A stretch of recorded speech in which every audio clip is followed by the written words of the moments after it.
તાલુકાના રવિયાણા ગામે પાલનપુર એસઓજીએ રેડ કરી 944.10 ગ્રામ અફીણ સાથે એક શખ્સની અટકાયત કરાઈ।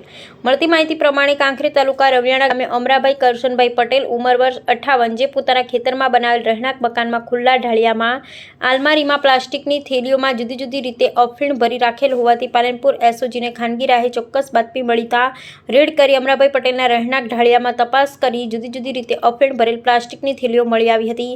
જે બાબતે સિહોરી પોલીસ સ્ટેશનમાં ગુના નંબર 260639/2026 નાર્કોટિક્સ ડ્રગ્સ પદાર્થ અધિનિયમ કલમ 8C 17B 29 મુજબ ગુનો નોંધી વધુ તપાસ હાથ ધરવામાં આવી છે। ત્યારે અમરાભાઈ કરશનભાઈ પટેલ પોતે પીવા માટે શ્રવણ ગૌતમલાલ પાસેથી અફીણ મંગાવેલ હોવાનું સામે આવ્યું છે। જોકે આ આરોપી નંબર 2 કોણ છે અને ક્યાંનું છે તે અંગે જાણકારી મળી નથી, પરંતુ આ મામલે પોલીસ તપાસ કરી સત્ય હકીકત સામે લાવશે અને આનું કનેક્શન કોના સાથે છે એ દિશામાં વધુ તપાસ કરવામાં આવી રહી છે।